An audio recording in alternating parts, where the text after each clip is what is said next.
Trichoderma म्हणजे काय? Trichoderma तयार कसा करायचा? ट्रायकोडर्मा मार्केटमध्ये कोणकोणत्या बेसमध्ये अवेलेबल आहे?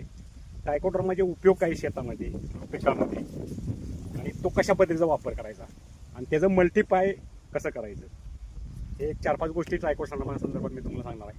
ट्रायकोडर्मा हा ग्रॅन्युल फॉर्ममध्ये मिळतो, पावडर फॉर्ममध्ये मिळतो, लिक्विड फॉर्ममध्ये मिळतो आणि गोळी स्वरूपात एक मिळतो. आता ट्रायकोडर्मा हा एक फिजेरियम नावाची बुरशी आहे. म्हणजे तरकारी जी पीक घेतात लोक किंवा कंदवर्गीय पीक म्हणा, त्यात आलं म्हणा, हळद किंवा रताळं म्हणा, हे कंदवर्गीय पिकासाठी जी किंवा तरकारी पिकासाठी मिरची, टमॅटो, काकडी, वांगी, वेलवर्गीय पीक असतील ती, त्या झाडांना बुरशीचा एक प्रॉब्लेम होतो. मग ट्रायकोडर्मा हा बुरशीवर फार महत्त्वाचं आणि मोलाचं काम करत असतो. आता बरेच लोक काय करतात शेतामध्ये की बुरशीनाशकांचा वापर करतात, कीटकनाशकांचा वापर करतात. तर ट्रायकोडर्मा जर आपण बुरशीनाशक म्हणून वापरला, रोप लागण केल्या गेल्या दुसऱ्या तिसऱ्या दिवशी चौथ्या दिवशी आवडी जर केलं, तर त्या प्लॉटमध्ये कधीच बुरशी येत नाही. म्हणजे आलं, हळद, रताळं, तरकारी सर्व पिकं असतील ती त्यांच्यामध्ये. दुसरी गोष्ट अशी आहे की ट्रायकोडर्मा आपल्याला मी सांगलेल्या बेसमध्ये तुम्हाला मिळतो, पण ह्यातलं कंटेंट कुठल्यात जास्त आहे तर पावडर फॉर्ममध्ये जास्त आहेत. आणि एकरी प्रमाण किती असतं तर लिक्विड फॉर्ममध्ये 1 लिटर आहे, आणि जर तुम्हाला पावडर फॉर्ममध्ये पाहिजे असेल तर तुम्हाला तो एकरी अर्धा किलो वापरायचा आहे.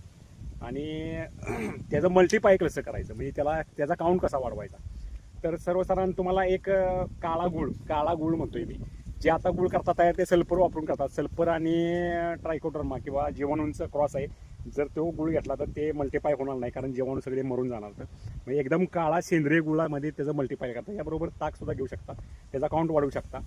आदल्या दिवशी जर भिजत घातला, जर 500 ग्राम पावडर फॉर्मला जर का ट्रायकोडर्मा आपल्याला मार्केटमध्ये मिळाला, तर तुम्हाला तो एक किलो गुळ आणि 1 लिटर ताक जर घेतलं आणि आदल्या दिवशी भिजून करून 24 तासानंतर ते सोडलं, तर त्याचा काउंट वाढत जातो आणि आपल्या त्या पिकांना फायदा होतो.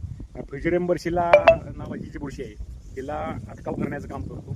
कंदकुज आहे, मर रोग आहे, किंवा तुमचं हे बुरशी आहे, हे 4-5 प्रकारचे अतिशय चांगल्या पद्धतीनं ट्रायकोडर्मा आपल्या जमिनीत वापरल्यामुळं पिकांना कोणताही बाधिकार होत नाही किंवा का बुरशीचा अटॅक होत नाही. काही झाडं तरकारीमध्ये अशी उंच येतात, वांगा, टोमॅटो असेल, मिरची असेल, अचानक वाढतात. मग ते कंदकुज असेल, कंदाची सड असेल, किंवा बुरशीचा अटॅक असेल, निमॅटोड असेल, याला अटकाव होण्याचं काम ट्रायकोडर्मा अतिशय करतो. बरीच लोक आता बुरशीनाशक वापरतात, ट्रायकोडर्माला कोण लक्ष देत नाही. जरूर अगदी स्वस्त आणि मार्केटमध्ये आहे, गोळी स्वरूपात आहे, तुम्हाला मी सांगितलं, तो वापरा. अतिशय तुम्हाला फान आणि चांगले रिझल्ट मिळू शकतात.